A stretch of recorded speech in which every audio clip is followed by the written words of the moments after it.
नमस्ते दोस्तों, मैं हूँ तितली। कहानी सबको अच्छा लगता है। कहानी सुनने से थोड़ा माइंड फ्रेश हो जाता है। कहानी से हमको बहुत कुछ सीखने को मिलता है।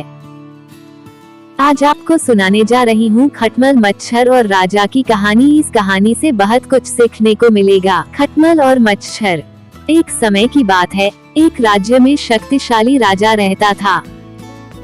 सब कुछ ठीक चल रहा था कि एक रात राजा अपने राजसी बिस्तर में सो रहा था। तभी न जाने कहां से एक खटमल ने उसके बिस्तर में अपना घर बना लिया। रोज रात में जब राजा सो जाता, तब खटमल गुप्त स्थान से बाहर आकर राजा का खून चूस लेता। ऐसा करके कुछ ही दिनों में खटमल काफी मोटा और स्वस्थ हो गया। एक दिन रात को जब राजा सो रहा था, तो राजा के कमरे की खिड़की खुली रह गई और एक मच्छर कमरे में घुस गया। खटमल ने भिनभिनाने की आवाज सुनी तो वह यह देखने के लिए बाहर निकला कि कौन उसके अधिकार क्षेत्र में घुस आया। उसने मच्छर को देखा और पूछा कि तुम कौन हो और यहाँ क्या कर रहे हो। मच्छर ने कहा कि मैं मच्छर हूँ, मैं अभी अभी खिड़की के रास्ते से अंदर आया हूँ। मैं बहुत थका हुआ हूँ और थोड़ा आराम करना चाहता हूँ। यह सुनकर खटमल को गुस्सा आया और वो बोला, नहीं, तुम आराम नहीं कर सकते क्योंकि यह मेरा इलाका है। मच्छर बहुत चालाक था। वो बोला, ठीक है, मैं थोड़ी देर में चला जाऊंगा, लेकिन तुम तो मेरे भाई हो, जरा यह तो बताओ कि तुम बहुत स्वस्थ और सुंदर दिखते हो, तुम ऐसा क्या खाते हो। यह भी खटमल और मच्छर। यह सुनकर खटमल को बहुत अच्छा लगा और वो बोला, मैं एक खटमल हूँ और मैं रोज रात में राजा का स्वादिष्ट खून चूसता हूँ, इसी वजह से मेरा शरीर काफी स्वस्थ है। मेरे भाई, तुम सिर्फ स्वस्थ ही नहीं, सुंदर भी हो, मच्छर ने फिर कहा।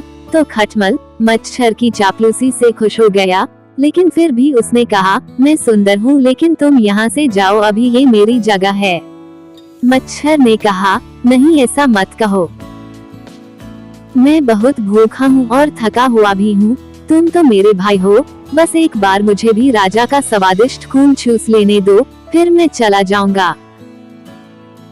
पहले तो खटमल ने उसकी बात नहीं मानी, लेकिन मच्छर की लगातार चापलूसी भरी बातें सुनकर खटमल आखिरकार नर्म पड़ गया।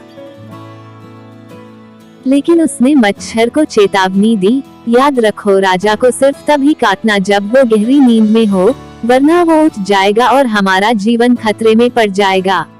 मच्छर तैयार हो गया। अब मच्छर राजा के सोने की प्रतीक्षा करने लगा। खटमल और मच्छर। खटमल उस रात अपने घर पर ही था। जब राजा सोने आया तो मच्छर बहुत ही खुश हो गया। जैसे ही राजा अपने बिस्तर पर लेटा, मच्छर ने उसे काट लिया। राजा की नींद खुल गई और वो गुस्से से उठा। उसने अपने सेवकों को बुलाया और कहा, मेरे बिस्तर में कोई कीड़ा है, उसे जल्दी ढूंढो और मार दो। सेवकों ने सारा बिस्तर छान मारा और अंत में उन्होंने खटमल का घर भी ढूंढ लिया और खटमल को मार दिया। इसी बीच मौका पाकर मच्छर वहां से भाग खड़ा हुआ। सीख। इस कहानी से यह शिक्षा मिलती है कि हमें कभी भी किसी की चिकनी चुपड़ी बातों में नहीं आना चाहिए और अपरिचित व्यक्ति पर कभी भी विश्वास नहीं करना चाहिए।